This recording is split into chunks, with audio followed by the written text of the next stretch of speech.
Assalamualaikum warahmatullahi wabarakatuh. So I am Sarif Muslimin Saban, the second presenter from Group 11. So today I'm going to discuss about the continuation of Ibrahim's report entitled Assessment Strategies that can increase motivation and outcome-based learning. So let's proceed to the assessment as learning. Students can use results and choose a direction for themselves. The awareness created by such an evaluation can help them work on their strengths and weaknesses. So, pag sinabi nating assessment as learning, or another term for this assessment is the self-assessment. Is it because assessment as learning, this type of assessment is evaluating yourself, no? Evaluating yourself or your performance. If there's an improvement or something, etc., that improve, no, on your work or on your task, no.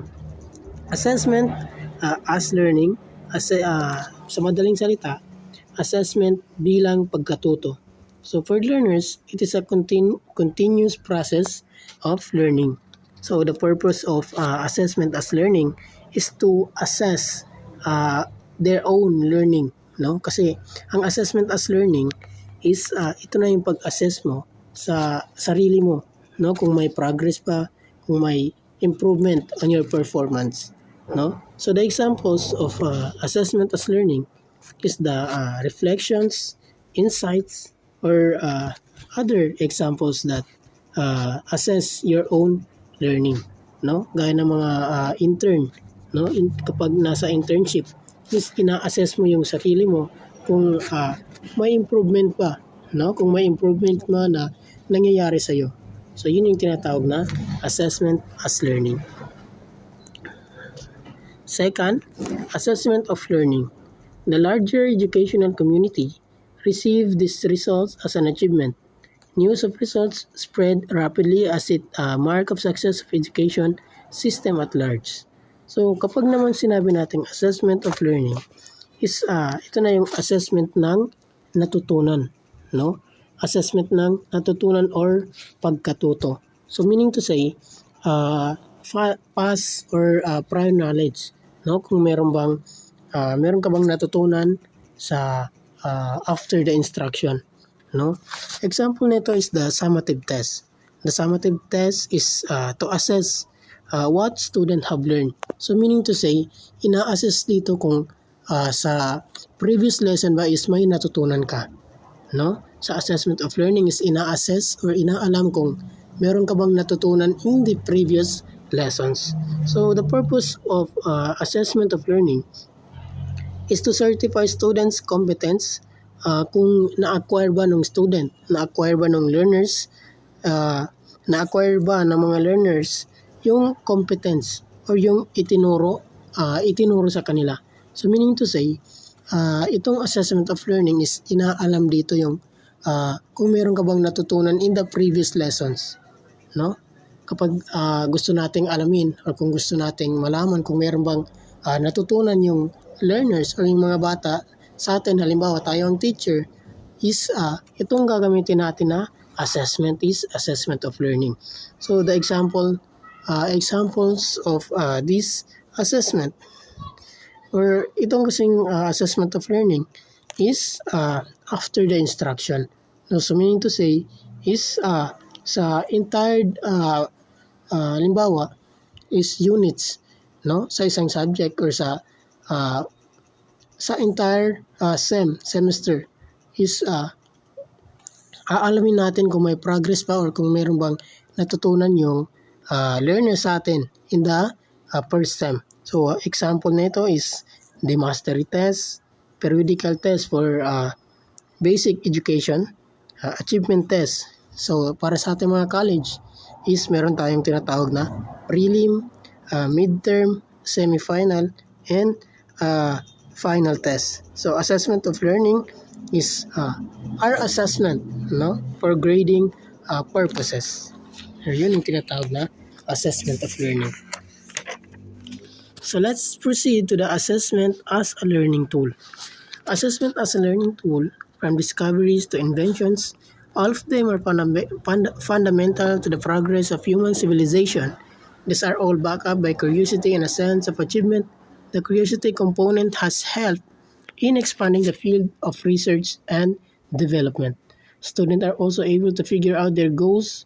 Moreover, this goal-oriented approach helps them unfold their interests. Additionally, it expands the expertise in fields. The concept of assessment adds a rewarding element.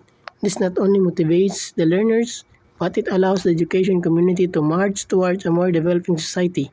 All these achievements are a result of making the system more active. Unlike earlier times, this has ensured an educated, motivated population rather than a few scholars. So, assessment as a learning tool. No? Kapag na-acquire natin yung tatlong types of assessment, assessment for learning, assessment as learning, assessment of learning is malalaman natin dito or dito natin masusukat, mag-i-improve dito yung performance or yung itong tinatawag na research and development. So, assessment as a learning tool is focused from grading to improving understanding by using ongoing evaluation, no, to guide teaching and student growth, no. Iga-guide natin to guide teaching and student growth, no, kung may growth ba, kung may improvement man na nangyayari sa isang learners, involving feedback, no, self-reflection, and student engagement to develop critical thinking and self-regulated learning. So dito sa tatlong assessment or sa assessment for learning, of learning, and then as learning, no, from discoveries to invention, lahat ng ito is the fundamental to the progress of human civilization. Kapag na-acquire natin itong tatlo is lahat ng ito is the fundamental to the progress of human civilization. Masusukat or malalaman natin kung meron bang progress na nangyayari sa human civilization. So these are all backed up by curiosity and a sense of achievement. The curiosity component has helped expanding the field of research and development.